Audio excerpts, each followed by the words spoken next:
Warahmatullahi wabarakatuh. Marilah sebelum kita memulai pengajian kitab Safinatun Najah, terlebih dahulu kita niat bersama-sama mencari ilmu. Bismillahirrahmanirrahim. Nawaitu dhanabal almi izalatan jali anamsi wansairi juhali wa ihya'ad dini wa ibaqa'al islami bil ilmi wa daral akhirati wa ridallahi ta'ala wa syukran ala nikmatin akli wa nikmatin syiatil badani fadlillahi ta'ala ila hadratina bil mustafa syedina Muhammadin sallallahu alaihi wasallam wa ala alihi wa ashabihi wa azwajihi wa dzurriyyatihi wa ali baiti kiraman khususan khasatan ila musannaf hadza kitab Safinatun Najah. Saya Salim bin Ismail al-Hadrami wa jami' talamidi wa masyayikhina wa mu'alif kitab allati ta'alamna wa lamna sya'lillahi ta'ala lahumul fatihah. أعوذ بالله من الشيطان الرجيم بسم الله الرحمن الرحيم الحمد لله رب العالمين الرحمن الرحيم مالك يوم الدين إياك نعبد وإياك نستعين اهدنا الصراط المستقيم صراط الذين أنعمت عليهم غير المغضوب عليهم ولا الضالين Rabbi firli wa liwalidayya mu'minna. Mari kita teruskan pengajian kitab Safinatun Najah yang mana hari ini akan membahas tentang fasal yang menerangkan tentang perkara-perkara yang merusak wudu, perkara-perkara yang membatalkan wudu. Mari kita mulai. Bismillahirrahmanirrahim. Qala al-musannifu rahimahumullah ta'ala wa nafa'ana bi'abdi alimi fid-dharain amin. Faslun utai keku ana fasal suci. Ai hadza faslu. Ai hadza faslun. Tegese utai keku ana fasal suci. Nawaqidul wudu'i. Nawaqidul wudu'i utai pro-pro perkara kang ngrusakake wudu. Nawaqidul wudu'i utai pro-pro perkara kang ngrusakake wudu iku arba'atu asya'a. Iku arba'atu asya'a papat pro-pro suwi-wiji. Iku arba'atu asya'a papat pro-pro suwi-wiji.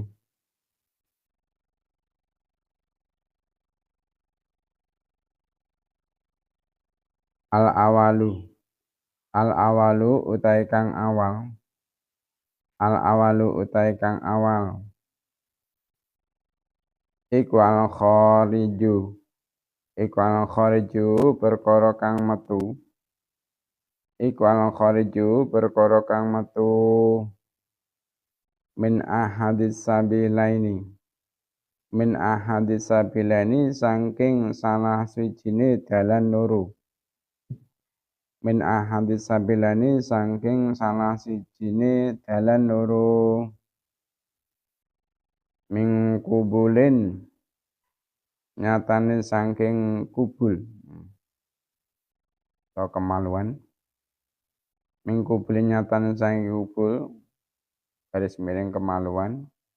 Auduburin utawa dubur.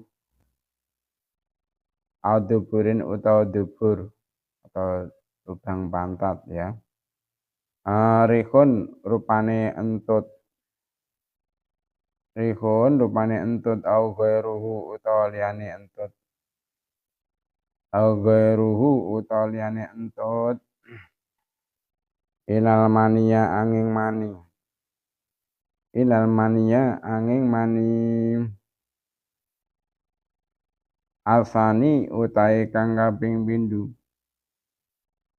Alfani utai kang kaping pindho iku zawalu akli. Iku zawalul akli ilangi akal. Iku zawalul akli ilangi akal. Ilangi akal mau binomen kelawan sebab turu. Binomen kelawan sebab turu au ghairihi utoliyane naum au ghairihi utoliyane naum ila nauma qaidin angin turune wong kang lungguh ila nauma qaidin angin turune wong kang lungguh mumakinin kang netepake maka adau ing bokonge qaid maka adau ing bokonge qaid minal ardi sangking bumi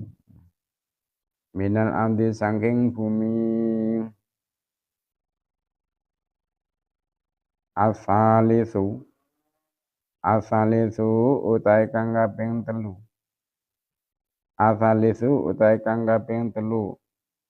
iku iltiqaul basyaratai rajulin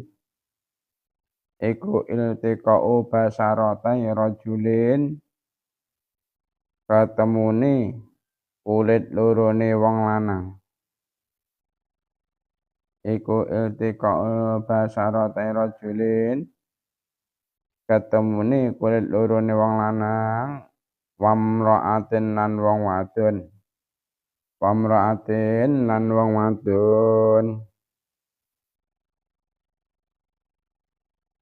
kabirane kang gedhe karone ajnabiyaini kang liya karone min ghairi hailin saking tanpa aling-aling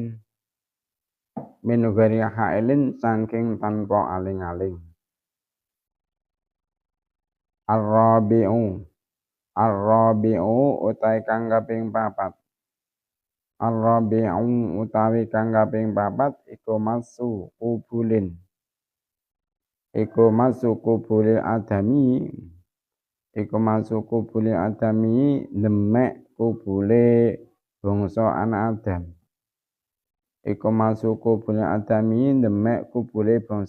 Adam au halqati duburihi utawa kolongane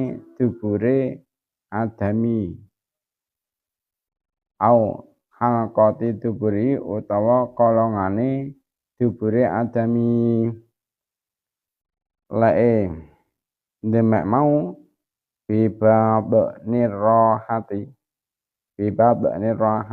kelawan jerone epek-epek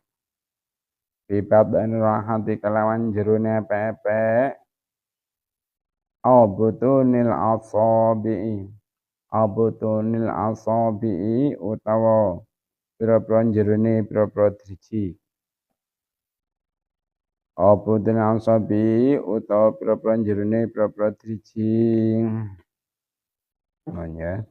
sekarang fasanya ganti menerangkan nawaqidul wudu perkara-perkara yang membatalkan wudu atau yang merusak wudu. Kalau sampean ketahui bahwasanya perkara-perkara yang merusak wudu itu ada 4. Yang pertama yaitu al-kharuju min ahadis sabilaini, yaitu sesuatu yang keluar dari salah satu dari 2 jalan, yaitu mingkubulin au duburin, dari jalan depan maksudnya kemaluan, atau jalan belakang yaitu lubang pantat. Yang keluar itu bisa rihun au gharuhu, bisa berupa kentut atau bahan yang lain. Jadi setiap sesuatu yang keluar dari jalan depan kemaluan ataupun dubur jalan belakang itu membatalkan wudu, merusak wudu. Ilal mani ya kecuali mani. Nah, yang kedua perkara yang membatalkan wudu yaitu zawalul akli. Zawal akli, hilangnya akal, binomin au gharihi, dengan sebab tidur ataupun yang lainnya. Jadi orang yang tidur ini akalnya hilang. Maka dengan sebab hilang akal ini batal wudhu yang ia lakukan itu batal atau rusak. Kecuali ilana maqaidin memakinnya maka tahu minal anti, kecuali yaitu tidurnya orang yang posisi duduk dan dia menetapkan atau menempelkan pantatnya ya pada tempat duduk. Mungkin kalau duduknya di tanah, pantatnya ditempelkan ke tanah. Atau kalau mungkin duduknya di kursi, pantatnya ditempelkan di kursi. Atau mungkin ada orang naik mobil, dia duduk di sofanya mobil tersebut, terus ketiduran. Maka yang seperti itu tidak membatalkan wudhu, tidak merusak wudhu. Kecuali bagi orang yang tidurnya dalam keadaan posisi duduk, pantatnya juga ditempelkan pada tempat duduk, namun posisinya berubah. Posisinya berubah. Mungkin sebelum tidur itu posisi duduknya di sini seperti ini. Namun ketika bangun sudah posisinya bergeser. Maka yang seperti itu walaupun tidurnya dengan cara duduk dan menempelkan patahnya pada tempat duduk, itu tetap membatalkan wudhu, merusak wudhunya. Nah, yang ketiga perkara yang membatalkan wudhu yaitu iltiqa'u basarati rajulin wa imra'atin, yaitu bertemunya kulit antara laki-laki dan perempuan, yang mana kedua-duanya itu sama-sama sudah dewasa dan kedua-duanya tidak ada hubungan mahram, tidak ada hubungan mahram serta tidak ada penghalang di antara keduanya. Namun kalau ada penghalang, mungkin semisal baju ya, mungkin seperti ini, ada penghalangnya toh, ini tidak membatalkan wudhu, tidak membatalkan wudhu. Nah terus tadi kan dikatakan jika laki-laki dan perempuan tersebut itu sama-sama dewasa ya, sama-sama besar, sama-sama dewasa dan bukan mahram. Nah sekarang pertanyaannya, kalau yang disentuh itu adalah lawan jenis, tapi yang masih kecil, apakah itu tetap membatalkan wudhu? Mungkin ada seorang laki-laki yang sudah dewasa menyentuh perempuan yang masih kecil, dia itu bukan mahramnya. Apakah itu membatalkan wudhu? Membatalkan wudhu yang seperti itu ya. Dengan catatan apa? Dengan catatan jika menurut pandangan umum anak perempuan tersebut itu telah sampai pada usia yang dapat menarik perhatian lawan jenis. Hanya ya harus berhati-hati, apalagi ustadz ini biasanya ada sebagian madrasah ini berjabatan tangan dengan murid-muridnya laki-laki, baik laki-laki ataupun perempuan ini setelah bubaran dari madrasahnya atau TPA-nya ini berjabatan tangan. Ini hati-hati. Kalau yang anak kecil perempuan tadi itu kok sudah secara pandangan umum mencapai usia yang dapat menarik perhatian lawan jenis, maka batal wudhunya orang yang dewasa tadi, gurunya tadi ya. Nah, terusnya yang nomor 4, yaitu perkara yang membatalkan wudu yaitu menyentuh kubul adami atau menyentuh kemaluan anak Adam atau halaqat duburihi atau menyentuh lubang pantat dengan memakai batinnya telapak tangan, dengan memakai batinnya telapak tangan, dan atau memakai batinnya jari jemari. Jadi batinnya telapak tangan dan batinnya jemari itu yang mana ya? Ketika kedua telapak tangan kita ini kita tempelkan, tidak terlalu menempelkan sungguh dan juga tidak terlalu dan tidak sampai merenggangkan. Nah, ini cukupan saja sini. Maka yang tidak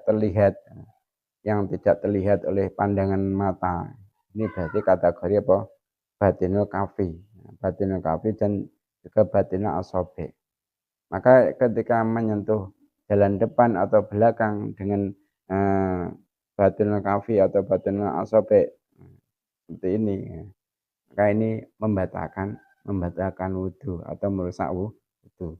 Namun kalau yang dibuat untuk menyentuh ini adalah luarnya, contohnya seperti ini, mungkin ini tidak batal.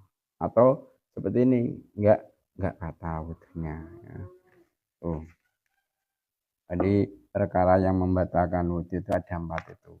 Dihafalkan ya, harus dihafalkan. Pertama apa tadi? Yaitu keluarnya sesuatu dari salah satu jari jalan depan ataupun jalan belakang, kecuali mani. Yang kedua yaitu hilang akalnya dengan sebab tidur ataupun yang lainnya, kecuali yaitu tidurnya orang yang posisi duduk dan menetapkan pantatnya pada tempat duduk. Yang ketiga yaitu bertemunya dua kulit laki-laki dan perempuan yang sudah sama-sama dewasa dan tidak ada hubungan mahram keduanya dengan tanpa ada penghalang. Yang nomor 4 apa? Yaitu menyentuh kubul atau duburnya anak Adam dengan memakai batin rohah atau memakai butunna asobe. Nah, terusnya Faslun utai kikono fasal suci. Faslun utai kikono fasal suci ay hadza faslun. Man utai sapane wong iku ing takodo rusak apa wudune man haruma mongko haram alaihi ing atase man apa arba'atu asya'a papat pira-pira suci-suci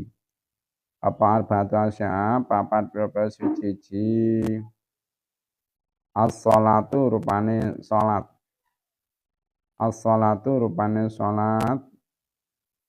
wa tawafulan tawaf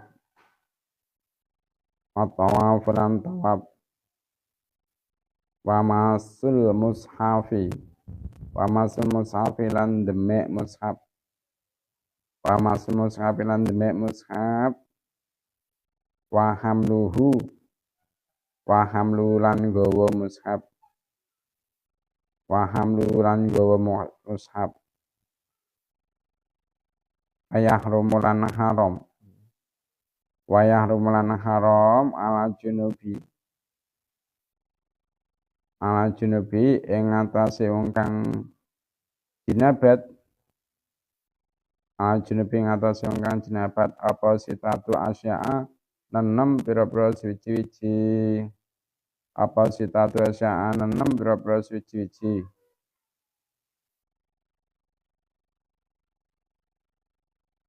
As-sholatu rupane salat.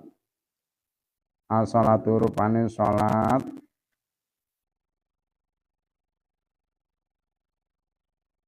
Wa tawafulan tawaf. Wa tawafulan tawaf. Wa masul mushafilan demek utawa gepok mushaf. Wa masul mushafilan demek utawa gepok mushaf. Wa hamlulan nggawa mushaf. Wa hamlulan nggawa mushaf. Walu bakso. Walu bakso lan netepi meneng. Walu bakso lan netepi meneng fil masjid ing dalam masjid. Fil masjid ing dalam masjid. Wa qiraatul Qur'ani lan maca Al-Qur'an. Wa qiraatul Qur'ani lan maca Al-Qur'an. Yes. Di rasanya menerangkan tentang orang yang sudah rusak wudunya, orang yang sudah batal wudunya. Perlu saya mengetahui bahwasanya orang yang sudah rusak wudunya, sudah batal wudunya, itu diharamkan melakukan 4 perkara. Apa saja yang diharamkan bagi orang yang rusak wudunya, batal wudunya? Pertama yaitu dilarang melakukan sholat. Dilarang melakukan sholat, baik sholat sunnah maupun sholat fardu.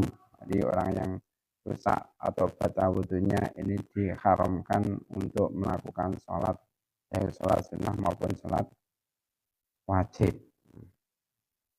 Nah, larangan melakukan sholat bagi orang yang rusak wudunya itu ada pengecualian. Ada pengecualian. Siapa yang dikecualikan? Itu bagi orang yang tidak menemukan air atau tidak menemukan debu yang suci. Nah, pada sholat itu harus tetap dilakukan. Maka orang yang seperti ini boleh, walaupun tidak punya wudu, tidak tayamum, boleh melakukan sholat demi untuk menghormati waktu. Namun bila sewaktu-waktu dia itu menemukan air atau debu, maka ia wajib mengkodok sholatnya. Jadi sholat yang sudah ia lakukan tanpa mempunyai wudu dan juga tidak tayamum sebelumnya, itu nanti setelah menemukan air atau bisa tayamum, sholatnya harus diulang. Namun kalau belum sempat menemukan air, belum sempat menemukan debu yang bisa untuk tayamum, kok mungkin orang tersebut itu keburu meninggal dunia, maka dia sudah tidak dituntut. Dia tidak dianggap orang yang mempunyai hutang sholat. Karena apa? Sudah melakukan. Terus selanjutnya, perkara yang diharamkan bagi orang yang sudah rusak wudunya itu diharamkan tawaf. Tawaf itu memutari Ka'bah 7 kali dalam rangka umroh maupun dalam rangka haji. Baik tawaf yang wajib ataupun tawaf yang sunnah, bagi orang yang rusak wudunya ini diharamkan untuk melakukan. Nah, yang ketiga, perkara yang diharamkan bagi orang yang sudah batal wudunya atau rusak wudunya yaitu diharamkan masul mushaf, menyentuh mushaf. Jadi menyentuh mushaf ini diharamkan bagi orang yang sudah rusak wudunya. Menyentuh bagaimana? Ya menyentuh ya umpama ada mushaf di atas meja, lantas kamu sentuh mushafnya. Tidak kamu angkat ya, cuma kamu sentuh seperti ini. Ini berarti haram bagi orang yang sudah rusak wudunya. Nah, yang dimaksud dengan mushaf itu apa? Yaitu setiap sesuatu yang kamu tulisan dari ayat-ayat Al-Quran dengan tujuan apa? Dengan tujuan untuk kamu pelajari atau untuk kamu baca. Namun kalau tujuan penulisan itu bukan tujuan untuk dipelajari atau untuk dibaca, misal untuk kaligrafi ya, untuk hiasan dinding rumah, kamu menulis ayat-ayat Al-Quran, tujuannya itu untuk kaligrafi, untuk tabarukan, untuk mengambil barokahnya ayat Al-Quran, akhirnya kamu tulis, kamu tempelkan di dinding rumah. Ini tidak termasuk mushaf. Maka bagi orang yang rusak wudunya, menyentuh tidak haram, tidak haram. Nah, atau mungkin apa dimasukkan untuk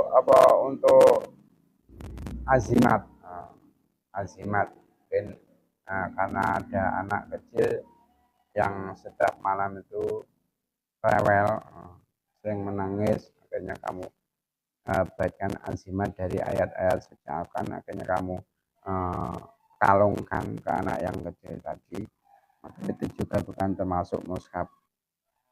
Bagi orang yang rusak wudunya, memegang itu tidak berdosa, dan juga tidak termasuk haram, yaitu mama kita itu membawa mushaf yang bercampur dengan harta benda lain, dengannya membawa harta benda. Nah, terusnya ya, yang nomor 4, perkara yang diharamkan bagi orang yang sudah rusak wudunya, batal wudunya, yaitu haram membawa mushaf, haram membawa mushaf atau membawa Al-Quran tadi. Kalau membawa, itu contohnya Al-Quran itu kamu taruh di tas, sudah kamu masukkan ke dalam tas, lantas kamu pegang tasnya dengan niat membawa Al-Quran, kan berarti nggak langsung menyentuh Al-Quran toh. Ini berarti ini kamu kategorinya hanya membawa mushaf. Nah, yang seperti itu bagi orang yang rusak wudunya, batal wudunya, membawa mushaf seperti itu hukumnya haram. Namun kalau mushaf tadi itu bercampur dengan barang-barang yang lain, semisal dengan buku pelajaran madin kamu, ya, mungkin di situ ada kitab Fathul Qorib, ada Aqidatul Awam, kamu taruh tas, ada juga Al-Quran, kamu niatin membawa barang, itu tidak mengapa, walaupun tidak punya wudu. Tuh. Nah, sekarang perkara-perkara yang diharamkan bagi orang yang junub. Perlu saya ketahui bahwasanya perkara yang diharamkan bagi orang yang junub itu ada 6. Pertama apa? Yaitu bagi orang yang junub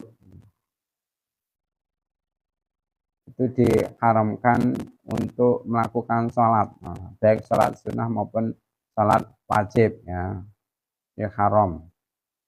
Dan yang kedua yaitu diharamkan untuk melakukan tawaf, baik tawaf sunnah maupun sholat tawaf wajib.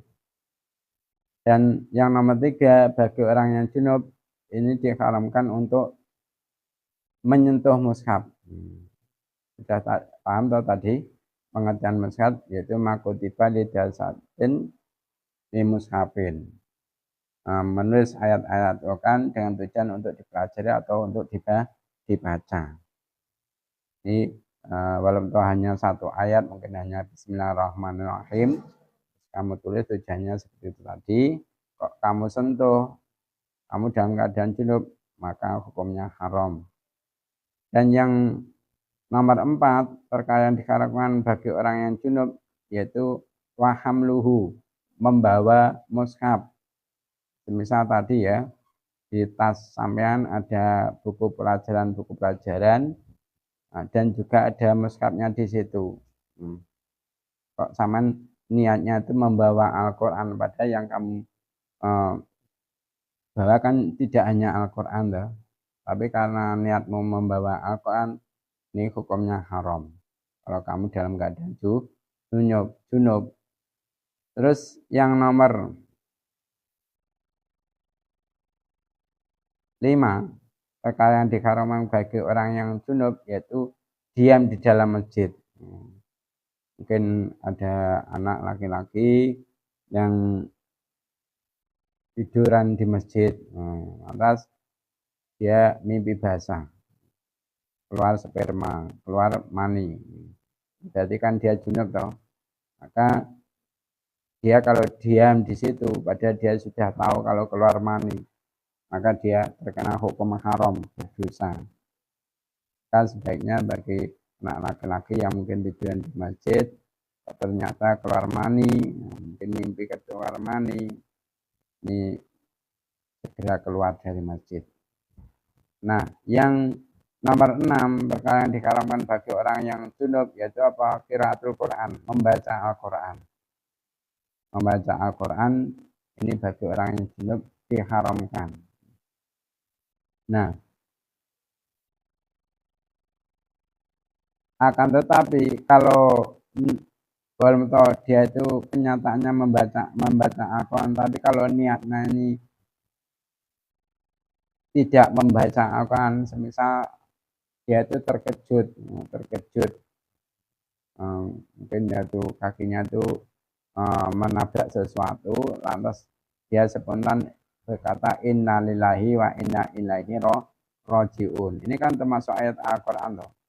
Nah, karena terkejut akhirnya dia spontan membaca ayat Al-Quran seperti itu tidak mengapa. Tapi kalau membaca Al-Quran, niatnya membaca Al-Quran, mungkin ada orang yang junub kok membaca Bismillahirrahmanirrahim, niatnya membaca Al-Quran, itu haram yang seperti itu, walaupun hanya satu ayat. Ya. Terusnya wayahrumu lan haram. Wayahrumu lan haram bila haidi kelan sebab haid. Bila haidi kelan sebab haid. Bila haidi kelan sebab haid. Apa asratu asya'a 10 pira-pira suci. Apa asratu asya'a 10 pira-pira suci. As-salatu rupane salat. As-salatu rupane salat. As-salatu rupane salat.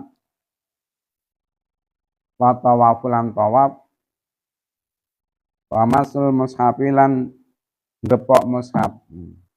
Wa masul mushafilan gepok mushaf. Wa hamluhu lan gawa mushaf. Wa hamluhu lan gawa mushaf. Wa lab'atsu lan menang. Wa lab'atsu lan menang fil masjidi ing dalam masjid. Fil masjidi ing dalam masjid. Wa qiraatul Qur'ani lan maca Al-Qur'an. Wa qiraatul Qur'ani lan maca Al-Qur'an. Wa saumu lan poso. Wa saumu lan poso. Wa talaku lan tolak atau pegatan. Wa talaku lan tolak. Wal mururu lan liwat. Wal mururu lan liwat fil masjidi ing dalam masjid. Fil masjidi ing dalam masjid. In khawfat lamun kuatir sapa wadon. In khawfat lamun kuatir sapa wadon. Talwi tahu ing gupake masjid. Talwi tahu ing gupake masjid. Wal istimta'u lan ngalap seneng-seneng.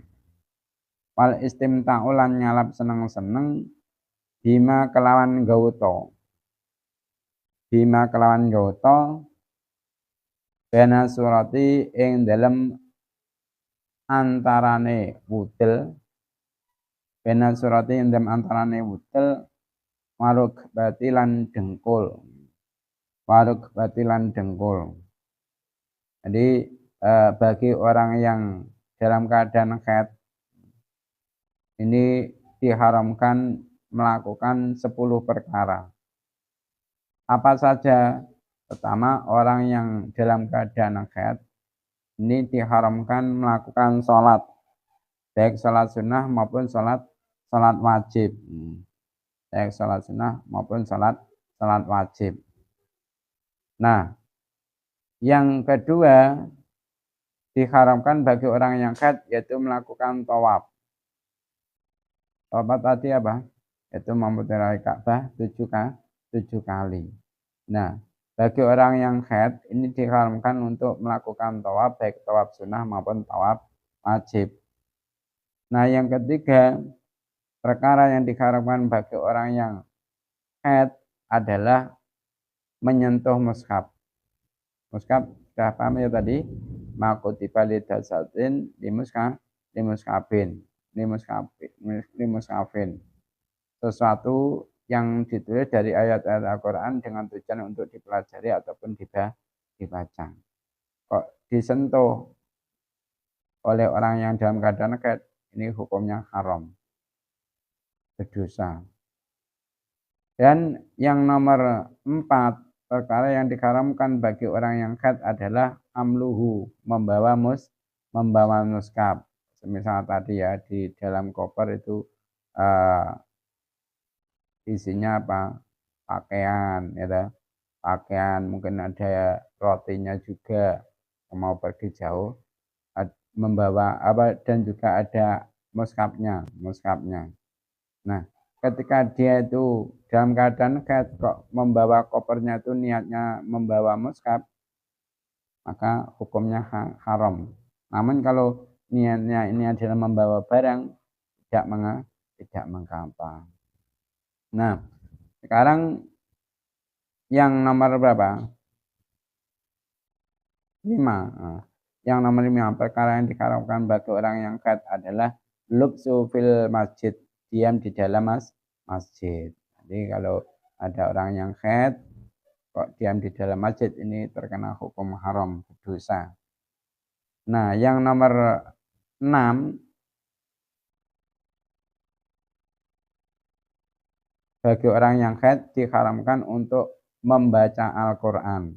Nah, yang dinamakan membaca ini minimal terdengar oleh telinganya sendiri. Kalau telinganya sendiri tidak mendengar, hanya gerakan bibir, ini berarti kategori tidak membaca.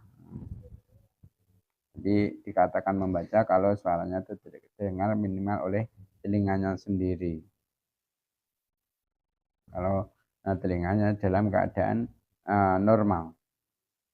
Nah, bagi orang yang haid ini haram untuk membaca Al-Quran. Namun kalau tujuannya itu adalah untuk zikir, tidak membaca Al-Quran, tidak mengapa. Atau karena terkejut, semisal tadi ya, jatuh langsung spontan innalillahi wa inna ilaihi rajiun, itu tidak mengapa.